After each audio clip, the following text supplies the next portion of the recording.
right, I'll do a little video, just kind of where I see things and talk about my experience in the Lotus Eaters yesterday. So you'll have some coffee. I want to clear a few things up, just a couple of points in the comments and things. The ones whatever. If you watched my first video, which I'll link at the end of this, the first video I ever did, I explained my genetic and I guess spiritual ontological makeup. I'm basically 50% Irish and 50% English. My mother married an English Protestant. She's an Irish Catholic descendant. She married an English Protestant whose family a long time ago had been in Ireland with the gentry. We don't know. There was some money in the English side somewhere. We had farms and things, and we lost it all about 150 years ago. So I don't quite know where we sat as a people at the English side. But the Irish side, my mother was 100% Gaelic Irish. My grandfather, Jimmy Robinson, was from Mochara, which is just outside Belfast, about 40 kilometres outside Belfast. And my nana, Kathleen Robinson, her family was from Tyrone. And their grandparents basically were Irish immigrants who had came over at the turn of the century. They worked in the steelworks in Concert. It's like getting back to the reason, I'll touch on this later, like why I stopped fighting. They were known as having a temper. So both grandparents, so my nana's father and my grandfather's father tried to throw each other into the blast furnace at the steelworks in Concert. Proper hot-headed Irish fight. Those are the stories, like my mother came home from school one day, she was on her way home, and there was a big circle of men making a ruckus, and she, pretty much gleaned there was a fight going on. And she came up through the fight, and there was my grandfather leathering a man to pieces on the floor. So we had a bit of a hot-headed temper in my family. So yeah, that's the makeup. And there was a few things with me never made sense as I grew up. Just little things about me, the way I looked at the world, a very long view of the world, almost like a very spiritual view, a very connected to your instincts view of looking at things that didn't really make sense until I went home to Ireland. And I was like, because all my English friends would just think I was a bit odd. And I went home to Ireland and I went, oh, actually, no, I'm just a bit Irish. But I'm not Irish enough to connect with the Irish. I know that. I've met a lot of people from Northern Ireland. I've met Catholic Northern Irish. I've met Protestant Northern Irish. And I'm not Irish enough to connect with the Irish. They just see me as English. But the English, I am like 90% English in my makeup, whether it's psychological or ontological or whatever. But there's that 10% which the English will find weird, and that's probably the Irish bit, right? And that's where I understand the instinct and the passion, the desire to fight, the ability to hook into something that's kind of deeper. And this goes back to a concept that I have that I've seen echoed in other people. I've seen it echoed in Steiner. I've seen Scott Mannion talk about this as well, where the sense perceptions of people changed around. We regard everyone before the modern age, which was the mid 1500s. We regard everybody as being superstitious. They saw apparitions, they saw these things, etc., etc. I don't think they were superstitious. I think they had a different sense perception. So I think as time has gone on, our senses have dulled. We've become more and more materially entrenched, and we've become more and more focused on the external material things and abilities in us. One of our senses has dulled.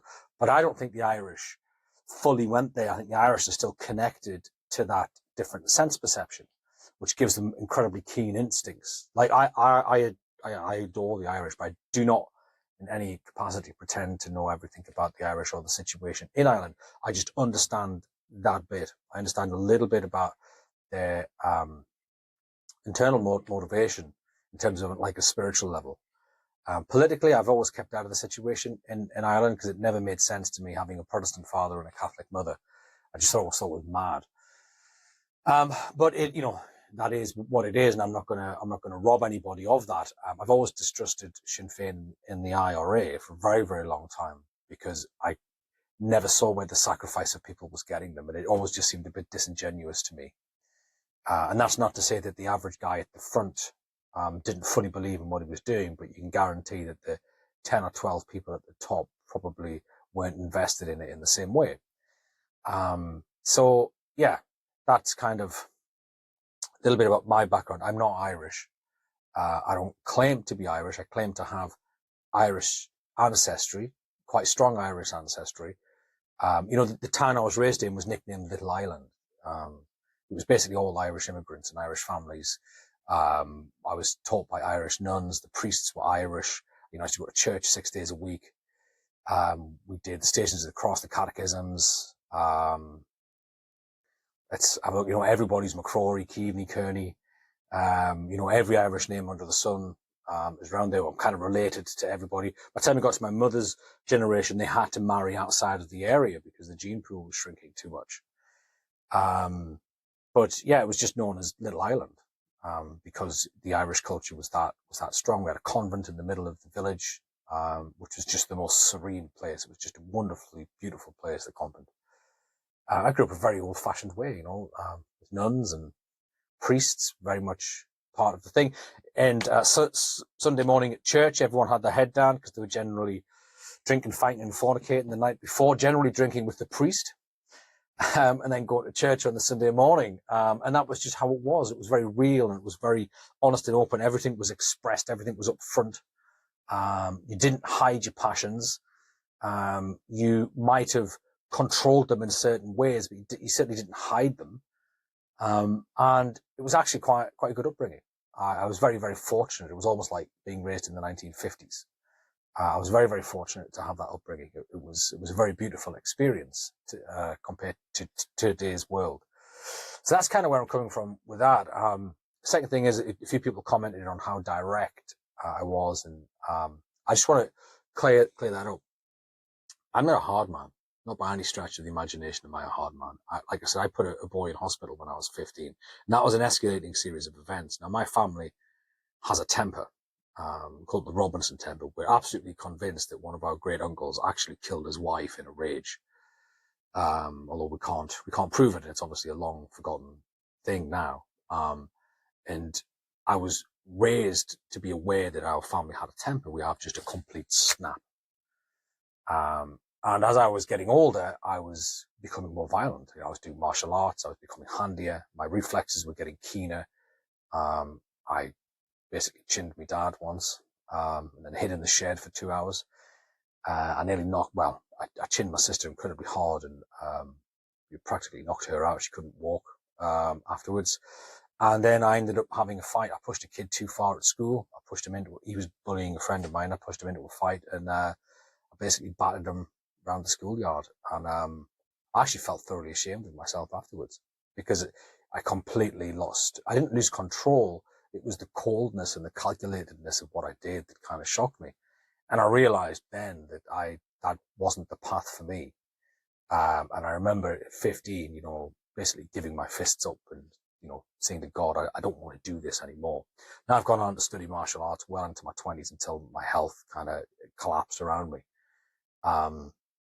And I've been in numerous fights. I've been in a 200-person nightclub brawl with gypsies. And I haven't had to hit anybody yet. I've restrained a lot of people. I've blocked and parried, ducked and weaved, but I haven't actually had to hit anybody yet. And I hope I don't have to. And until a shoulder injury forced me out, I had gone back to martial arts earlier this year. So I'm not a hard man. And people might perceive the way that I come across when a point needs to be made, you need to be determined. And they may perceive that as being hard talk. And it's not hard talk. It's just Geordie. And all the Geordies will identify with this is how we are up here. We're very direct. We're very impassioned. And we will absolutely make our point in the shortest amount of time possible. Right? So I don't want anybody to mistake that. And, the whole of the Anglo-Saxons, we used to talk like this until about 300 years ago. The Normans commented on how direct and forthright and almost rude and arrogant the Saxons were. We were like this until the gentrification really began to seep in about 300 years ago. And really the whimpification that's happened since the Second World War, we've stopped being like that. But if you've ever met a proper Geordie hard man, he doesn't talk anything like me. He doesn't talk anything like me at all. And I know a lot of them. I worked in nightclubs, in bars and hotels and restaurants my whole life. I've happened to know some of the toughest men in the country. I've worked with them. I've worked alongside them for years. You know a hard man when you say it. And I'm not talking hard. I'm just talking honest and direct and real. And pretty much everybody up here talks like this in a similar way that the Liam Tuffs and the Tommy Robinsons of this world, they talk in a similar way. You tend to find that, like, I have a great affinity for the Essex lads and the proper Cockneys because they have that passion and that zeal as well. And it's just direct conversation. And people aren't used to hearing people being that direct and calling things out in that direct way. So I just want to clear that up. I know a lot of hard people. I know some of them on a semi-personal level. There's people I could ring up now if I had a problem and they would come and help me. But I'm not myself a hard man. And what I'm trying to do is bang the drum to say we have a very limited amount of time before a situation of mass violence becomes unavoidable. And if the English get mobilized into a position of having to respond to mass violence, it will be devastating. Because we can't ever go back to being normal people after that.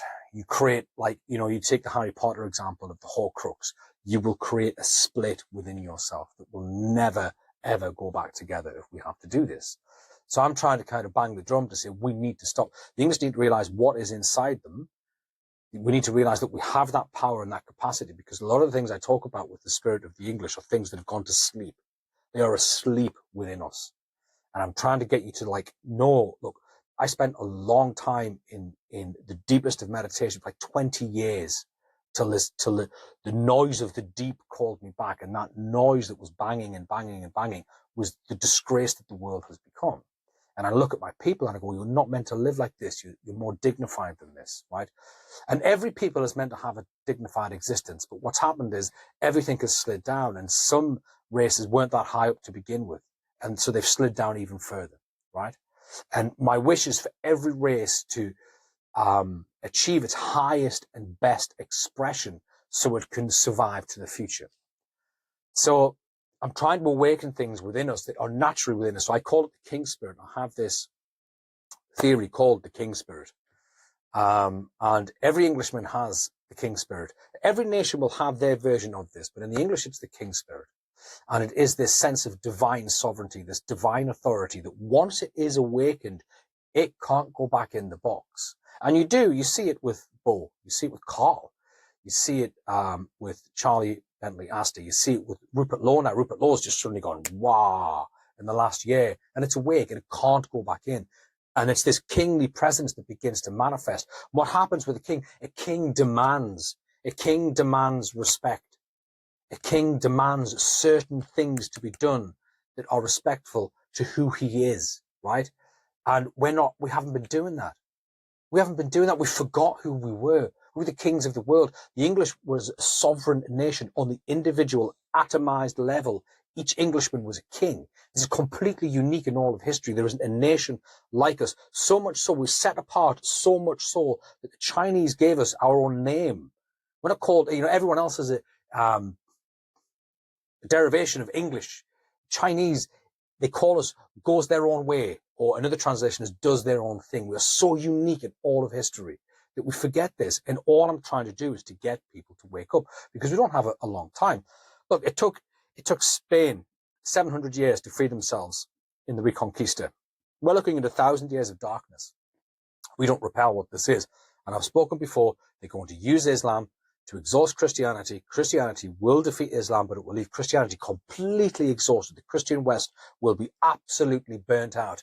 And then the communists will just come in and take over, because nobody other than America has a military finger big enough to challenge China. Nobody. The combined Europe can't do it, and nobody else is going to. The Middle East can't do it. So basically, once we're exhausted by this Islamic invasion, and I don't necessarily have anything against Islam as such or Muslims as such. I think that's a much bigger thing that will be discussed. And I will tackle this on the videos. But who they're shipping in here aren't good people. There's a tiny minority are, but a lot of them aren't. And culturally, they can't ever mix. It's oil and water. And it's cruel on both sets of people. Leave them in a land that understands them. This land does not understand them, and it never will. Which is why, if they come here like they've been to other lands that they should not be, the land decays and they fall into chaos. So that will happen here. So, yeah, I've kind of merged the two things together a little bit just to clarify who I am. Sorry, Ashton Mike, who I am and where I'm coming from, but also just where I see things now. I'm not advocating for violence. I'm trying to avoid it because I don't want to have to. I don't want to have to go out and take care of something on a night because the situation is so bad and my wife and kids don't know if I'm coming back the next day, because that's where we're going to. For all the Zoomers out there who think this is some sort of a LARP, that's where we're going to. We're going to that level of danger. Okay, we're going to that level of existence where you do not know if you're going to make it through, right? So we have to exhaust every opportunity that we can. And the only mechanism we have is essentially political protest. We've got nothing else left. They've taken everything else away. Even if we all went out and bought shotguns, we can't lift them up. You can't raise them. You can't point them. You can't use them to defend your home. We've got nothing left. We've got protest, and that's it. We have no voice. And again, like I said, we're being front loaded. We're being front loaded so that we can't tackle the issues of who the big pullers of the strings are, which is what we need to tackle when we get through this crap. When we get through all of this, we are going to have to tackle China, because that's who's pulling the strings. It's not the ethnically spread throughout the world very wealthy people who are very good at negotiating and wear nice fedoras and dance. It's not those guys. They might be outreaching everywhere. But if you understand anything about the Chinese are the ultimate supremacists, and they regard the Jews as inferior. There's no way that they are going to allow Jews to have supremacy over them. I'm telling you now. Steve Bannon has exactly the same point. It's not, Israel may be a problem, okay? The state of Israel or the Israeli government may be a problem. I have no issues with the state of Israel, and I have no issues with Jewish people. I have issues with criminals, whether they're Jewish or otherwise, but I have no issues with the ordinary Jewish folk who's decent. I have no issues with the state of Israel. But your big problem is China, and you're just being shoveled and front-loaded with a load of issues so you cannot get to them. All they're doing is just insulating themselves. We have to take care of things politically because we have bigger battles ahead of us. And we're not getting out of this without things falling into some sort of state of chaos. So we have to do as much as we can laying the groundwork now before we get to that. And it's a spiritual war. I'm not a political expert. Somebody accused me of being an educated academic. I'm neither. Okay, I have a natural inbuilt distrust of Southerners because they sound educated. I'm Geordie. I'm not an academic. Okay, I might be bright. I have done various IQ tests. I know I'm above average intelligence, probably barely. But what I did do was I spent an incredibly long, like 20 years, trying to understand the spiritual purpose of my people. I meditated a lot. I read and I studied and I studied and I studied a lot and a lot and a lot to understand why my people are here. And we are here for a single purpose, and that is to make the divine manifest. This is the purpose of the English. This is why Blake wrote Jerusalem. This is the meaning of Jerusalem. This is what that poem means. The English are here to make the divine manifest. We do that through order. You get order through peace. You get peace through war. Which is why the British Empire existed. Its entire point. It had nothing. We literally went and wiped out evil. Now, nothing can be perfect. We live in the human world. The best you can hope for is 50% good and 50% evil. Anything in between there is a success, right? Anything that's more than 50% good is an absolute screaming triumph of human achievement. And nobody's done anything like us since. America stole, essentially, politically manipulated the empire out of our hands after World War II, and they've done nothing with it. They haven't done anything yet. yet. Trump might. He may kickstart the process of true American greatness, but they've done nothing with it. What have they done? They've spread subversion. The CIA has spread communism and cocaine trafficking around the world. They've exported a degenerate slop culture around the world. They haven't done anything yet. It is an English world, and they're all living in it. And we did it. And everyone looks at it, well, how did they do that? Well, mechanically, they did this. It's all right, yeah, but you're forgetting the most important point. They got up in the morning and they devoted their lives to God. That's the important point, and that's the bit that you're missing. I don't require you to go to church. I don't require you to become Christian. I don't require you to become Catholic.